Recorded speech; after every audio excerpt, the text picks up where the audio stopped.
Pernah kepikiran gak sih, di balik semua kecanggihan yang kita nikmati setiap hari, ada pahlawan-pahlawan yang mungkin namanya nggak pernah kita dengar? Mereka ini para pemecah masalah yang bekerja di balik layar. Hari ini, kita bakal kenalan sama mereka. Oke, kita mulai ya. Biar kebayang, kita langsung masuk ke sebuah masalah yang, wah ini krusial banget, soal hidup dan mati. Coba deh bayangin, ada statistik yang jujur aja bikin merinding. 9 dari 10 orang yang kena serangan jantung mendadak di luar rumah sakit, itu nggak selamat. Ngeri kan? Ini adalah kenyataan pahit yang dihadapi banyak orang. Dengan angka setinggi itu, pertanyaannya jadi, siapa dong pahlawan yang kita butuhin di sini? Solusinya bisa datang dari mana coba buat ngubah statistik yang suram ini? Nah, ini nih yang seru. Jawabannya ternyata sama sekali nggak terduga. Solusinya datang dari bidang yang mungkin nggak pernah kepikiran sama kita. Kalau ngomongin soal jantung, yang langsung kepikiran pasti dokter kan? Mungkin dokter bedah jantung yang hebat.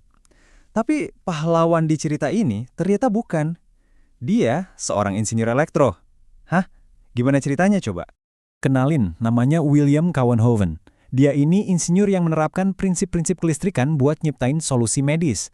Defibrilator alias alat kejut jantung itu, dan bahkan teknik CPR modern yang kita tahu sekarang, itu semua adalah warisan langsung dari dia.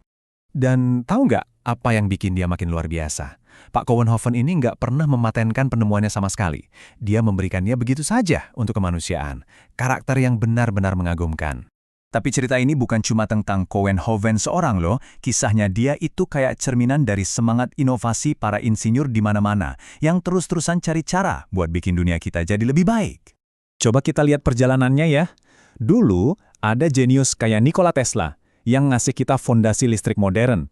Terus, muncul Cowenhoven sebagai titik balik yang ngebuktiin kalau ilmu teknik itu bisa loh nyelamatin nyawa secara langsung. Nah sekarang, semangat itu ngebawa kita kemana? Ke era industri cerdas dan otomasi digital. Dan semangat ini tuh ada di mana-mana, dalam berbagai bentuk. Ada yang kayak Iqbal Hasan, insinyur kita di Jepang, yang ngulik teknologi drone sampai canggih banget. Ada juga yang kayak Rahman Adi Pradana, yang rela ninggalin karir keren di kota buat jadi guru sains di desa terpencil. Bahkan, ada di pahlawan sehari-hari kita, kayak Pak Mansur, teknisi listrik veteran, yang kebahagiaan terbesarnya itu cuma lihat senyum warga pas listriknya nyala lagi. Nah, dari semangat-semangat luar biasa tadi, yuk kita intip alat-alat canggih apa aja sih yang dipakai para insinyur zaman sekarang buat wujudin ide-ide mereka. Disinilah warisan dari orang-orang kayak Cowenhoven ketemu sama teknologi masa depan. Bidang ini kita kenal sebagai industri cerdas dan otomasi digital. Intinya sih gimana caranya kita bikin sistem yang lebih pinter, lebih aman, dan pastinya lebih efisien buat ngebangun dunia yang lebih baik. Terus, gimana sih cara kerjanya? Sebenarnya, konsepnya bisa kita sederhanain jadi 3 langkah. Pertama, ada sensor. Anggap aja ini mata sama telinganya sistem. Terus yang kedua, ada Internet of Things atau IoT. Ini yang nyambungin semuanya, kayak sistem saraf raksasa. Dan terakhir, otaknya, yaitu kecerdasan buatan atau AI. Dia yang mikir, analisis data dan ngambil keputusan pintar secara otomatis. Dan dampaknya, wah, udah di mana-mana. Di pabrik-pabrik pinter yang bisa ngecek produk cacat sendiri, di industri makanan buat mastiin kualitasnya dari hulu ke hilir, di sistem logistik yang ngelacak paket kamu detik per detik, sampai ke pertanian cerdas yang tahu kapan harus nyiram tanaman, bahkan di rumah kita sendiri buat hemat energi.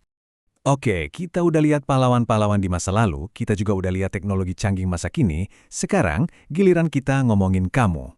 Karena dunia kita ini masih punya banyak banget tantangan besar. PR ini masih banyak. Mulai dari energi bersih yang ramah lingkungan. Gimana caranya semua orang bisa dapat akses internet. Sampai terobosan-terobosan baru di dunia medis. Semua ini butuh sentuhan seorang insinyur. Jadi intinya begini, semangatnya Cowenhoven, Tesla, Rahman, dan semua pahlawan tak terlihat itu masih ada sampai sekarang. Dan sekarang, tongkat estafetnya ada di tangan generasi kita. Di tangan kamu. Jadi pertanyaannya simple, dengan semua tantangan dan kesempatan ini, masalah apa yang akan kamu pecahkan? Dunia menunggu jawabanmu.